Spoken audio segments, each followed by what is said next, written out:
2년 전 한 종편 채널에서 방영된 드라마 미래입니다. 명문 음대에 부정 입학한 여학생의 이름이 공교롭게 정유라였죠. 극 중에서 제2의 권력자로 나오는 정유라의 어머니는 투자 전문가로 위장을 했지만 사실은 무속인이었습니다. 과연 우연일까요?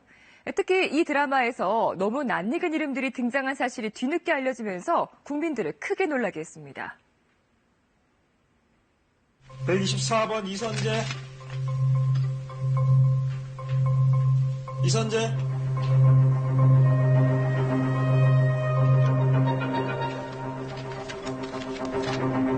125번 정유라. 126번 최태민. 2년 전 드라마에 최태민이라는 이름까지 등장한 겁니다.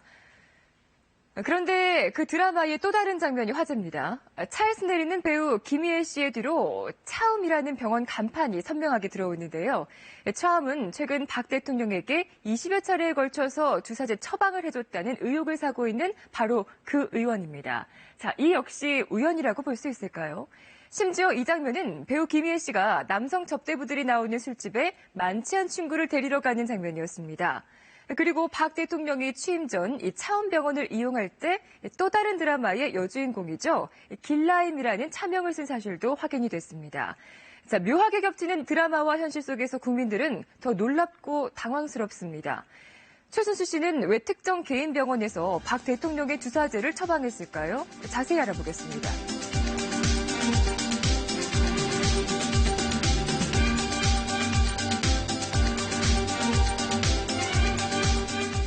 들으신 것처럼 검찰이 박 대통령에 대한 조사 시한을 또 모레까지 미뤘습니다. 검찰과 청와대와의 힘겨루기가 이어지는 것 같은데요.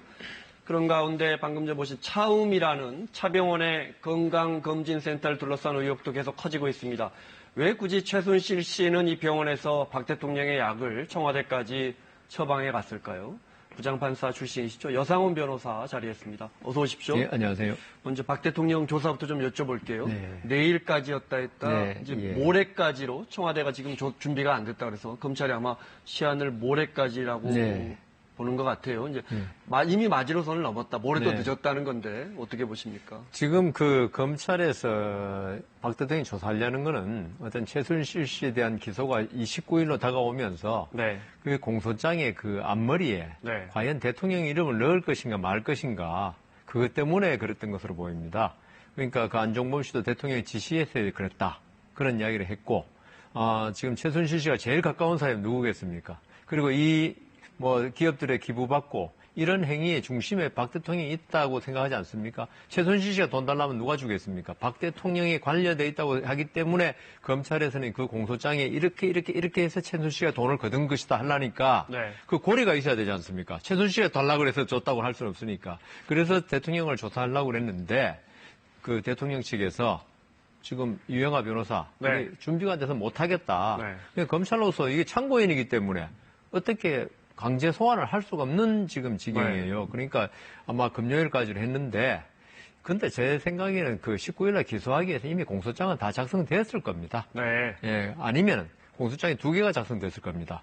박근혜 대통령이 개입됐다고 기재된 공소장, 개입이 거의 두리뭉실하게 넘어간 공소장. 네. 그래서 이제 18일날, 만일 조사한다면 18일 아닙니까? 네, 금요일날. 조사해보고 어느 쪽으로 공소장을 제출할지 아마 결정할 것 같습니다. 만약에 조사 못한다면 그동안의 나머지 두 중심인물 안종범 전 수석이라든지 최순실 씨 조사한 것 가지고 기소가 가능합니다. 공소장이 만들어지겠군요. 네. 그런데 한 가지 눈여겨볼 게 있습니다. 방금 1차장 검사가 브리핑하면서 마지노선을 넘었다. 최순실 씨 관련 의혹의 중심에 박 대통령이 있는 건 분명하다. 오늘 방금 전 나온 석관을 보면 안종범 전 수석의 수첩 이야기가 나옵니다. 처음 나오는 이야기인데 검찰도 고위층이 그런 사실을 흘렸다고 보도하고 있어요. 그 수첩에 보면 박 대통령의 모든 지시 내용이 담겨 있다. 그 말은 곧 검찰은 이걸 모든 이제 의혹에 어떤 입증할 수 있는 근거로 보고 있다라는 게 이제 보도의 핵심인데 그렇죠. 이거 보면 검찰이 이런 걸 흘리는 걸 보면 뭔가 청와대 지금 준비가 안 돼 있다는 청와대와의 힘겨루기가 아닌가. 그러니까 압박용이라고 봐야겠죠. 이 정도로 우리가 안종범 전 수석의 수첩에서 대통령이 관련되는 걸 전부 다 확보했다는 거죠. 네. 그래서 대통령이 만일에 그 참고인 조사에서 자기 변명할 기회조차 가지지 않는다면 우리로서는 안종범 수석의 말에 의해서 대통령이 관여된 걸로 기소를 할 수밖에 없다. 네. 만일 이렇게 기소가 되면 대통령 얼마나 더 곤란한 징이 빠지겠냐. 그러니까 빨리 조사받고 이 수첩의 존재라든가 그다음 지금 중심에 서 있다고 말씀하셨지 않습니까? 아니면 아니라고 말해라 이거죠. 네. 무조건 이걸 준비가 안 됐다는 이유로 조사를 미루는 게 당신들 능사가 아니다. 이런 압박을 하는 것으로 보입니다. 근데 법리적으로 보면 분명히 참고인이란 말이죠. 그렇죠. 참고인의 변호인이 우리 아직 준비가 안 됐습니다. 그러면 어떻게 됩니까? 그거 어떻게 할 수 그럴 있는 방법이 방법이 없습니다. 없죠. 예, 그 피의자 같으면 안 나오면 뭐 체포영장을 발부받아가지고 네. 뭐 이렇게 체포할 수 있는 방법이 있습니다만은 네. 박근혜 대통령의 경우에는 참고인에 불과하기 때문에 우리 형사소송법상 어떤 참고인을 강제로 나오게 네. 할 방법은 없습니다. 게다가 국가 원수란 말이에요. 현재. 예, 네. 그렇습니다. 어제 새로 선임된 변호인이 여성으로서의 사생활도 고려해달라라는 의외의 발언을 했어요. 어떤 뜻으로 해석할 수 있을까요? 제 생각에는 아마 그 최태민 씨와의 관계라든가, 네. 그다음 왜 지금 차운병원 좀 전에 보도에 나왔지만 어떤 이런 병원에서 성형시술, 주사제 이런 네. 문제에 관해서 묻지 말아달라는 그런 것 같은데 그런 네. 걸 갖다가 근데 제 생각에는 이게 너무 뜬금없어가지고요. 네. 여성 대통령의 피의자는 아닙니다만은 네. 여성들이 수사받을 때 여성이라고 해서 특별히 어떻게 존중해가지고 조사를 안 하고 다르게 할 이유가 형사소송법에 남성 여성을 구별해서 조사하란 말이 전혀 없어요. 네. 근데 그 유영아 변호사도 검사 생활도 한 분이 갑자기 수사하겠다 그러니까 여성으로 사생활 존중해달라. 그게 무슨 말을 하는지. 네. 어제 유영아 변호사님 쭉 말을 보면 법률가로서 전문가로서 어떤 네. 말한다는 느낌을 받도록 했거든요. 근데 마지막에 여성을 사생활 그러니까 저 양반이 무슨 말하는 거지? 이렇게 좀 뜬금이 없더라고요. 아마도 이제 그 전에 차운병원 말고 그 전에 또 성형외과 관련 예, 차준실 예. 씨 다니는 최순실 씨 다니던 성형외과 관련 의혹도 있고 그래서 네, 워낙 예. 확인되지 않은 루머도 많다 그러니까 보니까 그런 맞습니다. 이야기를 한 것 같습니다. 자, 실제 복지부의 조사 결과 최순실 씨의 단골병원 담당 의사가 최 씨 자매 이름으로 진료를 받고 박 대통령의 약을 대리 처방받아간 사실이 확인됐는데요. 화면으로 정리했습니다. 어제 KBS 카메라에 잡힌 의사 김모 씨입니다. 최순실 씨가 자주 갔던 차운병원 의사면서 이후에 박 대통령의 자문의가 되는데요. 비타민 주사는 대리 처방해 주신 게 맞고요. 그것도 설명가 드렸습니다. 조사 결과 대통령 취임 이후에도 최순실 씨 자매가 이 의사 김 씨에게 박 대통령의 약을 수차례 타간 것으로 조사됐습니다. 실제 최 씨 자매의 진료 기록에는 안가라는 메모가 모두 15번 등장하는데요. 이 가운데 12건은 대리 처방한 주사제를 직접 청와대로 가져가 대통령에게 놓았다 이렇게 진술했습니다. 대통령의 주치의가 되기 전에 수시로 외부 병원에서 주사제를 타서 주사를 직접 놓은 건데요. 심지어 2013년 9월에 진료 기록을 보면 간호장교가 채취해온 박 대통령의 혈액을 최순실 씨의 이름으로 이 외부 병원에서 검사한 사실도 드러났습니다.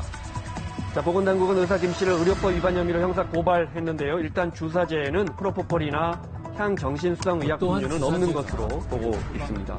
반출이 되었는지에 대해서는 좀 추가적인 조사가 필요하고.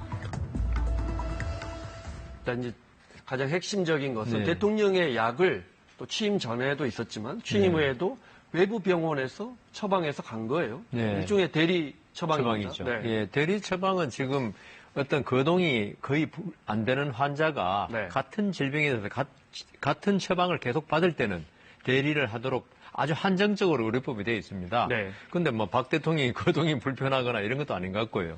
그럴 경우에 대리 처방을 하면은 대리 처방을 요구한 쪽은 처벌 규정은 없습니다. 네. 의사가 거부해야 되니까요. 네. 근데 그 의사가 그걸 거부하지 않고 처방을 해준 경우에는 1년 이하의 징역 또는 500만 원 이하의 벌금형에 지금 처하도록 되어 있죠. 네. 이 최순실 씨 자매의 단골 병원이에요. 네. 차병원의 계열사 차움. 차움병원. 네. 근데 이게 무슨 회원권처럼 아주 비싼 병원이라면서요? 그러니까 여기는 그 아마 저기 헬스클럽과 뭐 연동돼 헬스클럽까지 있나 같이 보죠? 돼 있고 회원권이? 네. 무려 회원권 가격이 네. 1억 5천이라고 합니다. 네. 그러니까 우리나라에서 가장 잘 나간다는 사람, 네. 부유한 사람만이 이용할 수 있는 그래서 차병원에서 아마 그런 특정한 부유층을 위한 목적으로 네. 세운 특별한 병원 같습니다. 그런 것 같아요. 네. 근데 어제 나온 보건복지부의 조사 결과를 더 보면 최 시장의 진료 기록에 아주 특이한 눈에 띄는 네. 표시들이 있는데 2011년부터 2014년까지 그러니까 박 대통령이 2013년 초에 이제 네, 취임을 네, 하는데 그렇죠. 그러니까 취임 후까지 네. 박 대표 외 또 뭐 대표님, 뭐 안가, VIP 이런 식으로 해서 총 13번, 최순실 씨 이름으로 13번, 최순득 씨 이름으로 16번, 16번. 총 29회를 네. 대통령 대신에 네. 그 이름으로 그 처방을 진료를- 받아가고 진료와 처방을 진료를 받은 받은 거죠. 거죠. 이 중에 이제 네. 박 대통령이 직접 와서 진료 받은 것도 있고요. 예, 예. 네. 근데 또 시중에서 이때 차명으로 앞서 말씀드린 드라마 시크릿 가든의 예, 예. 길라임이라는 길라임, 이름을 예. 썼다 해서 예. 또 뭐 장안의 화제인 것 같습니다. 근데 이제 보건복지부에서 저기 VIP라는 게 나왔었는데요. 네. 그게 뭐 최순실 씨를 의미하는 거다. 네. 최순실 씨가 워낙 잘 나가니까. 그랬을 수도 있죠. 예, 그렇다고 지금 확인은 더 해봐야 한다고 그러네요. 네. 자, 세간의 관심은 그 약이 어떤 약을 처방받았느냐. 뭐 감기약이냐, 아니면 뭐 피로회복제냐, 심지어 프로포폴처럼 네. 뭐 향정신성 의약품이냐. 근데 복지부 조사 결과가 나왔어요. 예, 그 프로포폴은 지금 아니라고. 네. 그렇지만 여운은 남겼습니다. 좀 더 조사해 볼 필요가 조사해보겠다. 있다. 네. 근데 제가 보기에 프로포폴이라는 게 뭐 해보셨는지 모르겠지만 위 대장 내시경 내시경, 위 갈 때, 내시경 할 때 네, 쓰는 건데요. 네. 그게 보통 한 1시간 정도 약효가 가죠. 저도 뭐 그거 맞고 언제 시간이 가는지도 모르는데. 네. 근데 대통령은 지금 박근혜 대통령은 청와대에 있을 때부터 예전부터 이런 이렇게 최면에 수면 상태에 빠지는 이걸 네. 잘 안 한다고 합니다. 네. 트라우마가 있어가지고 그동안에 무슨 일이 일어날까. 네. 왜냐하면 아버지 어머니가 다 이렇게 비명에 이렇게 네. 돌아가셨기 때문에 그래서 프로포폴은 아니지 않느냐. 그리고 네. 국가 원수로서 프로포폴 맞으면요. 그 시간에 북한에서 도발할 수도 있고 네. 어떤 긴급한 명령을 내렸는데 이게 프로포폴 맞으면 안 되잖아요. 이게. 네. 이거는 안 맞지 않았느냐. 그런 추측도 해봅니다. 이제 왜 그러면 차명으로 네. 또 뭐 최순득 이름으로 했을까? 근데 뭐 정치인이고 위에 이제 당선자 이름으로 가기 부담스럽다면 그렇죠. 차명으로 했다는 건 뭐 일견 받아들일 수 있을 것 같은데 예, 그렇습니다. 예를 들어 대통령 혈액 검사까지도 이 병원에서 한단 말이죠. 국가 원수의 혈액 검사를 빼가서 민간 병원에서 합니다. 그 혈액 검사 같은 경우 지금 고도의 무슨 과학 기술이 필요한 건 아닙니다. 네. 우리 일반 건강 검진할 때 다 하지 않습니까? 네. 그 뭐 대통령이 특별한 병이 있는 것도 아닐 거고 보통 병원은 전혀 모르는 그런 것도 아닐 거고요. 네. 근데 왜 했을까? 저는 이게 최태민 목사의 영향이 아닐까. 최태민 목사가 좀 약간 주술적이고 종교적인 면이 있지 않습니까? 네. 우리 여호와의 증인들 보면 수혜를 안 받잖아요. 네.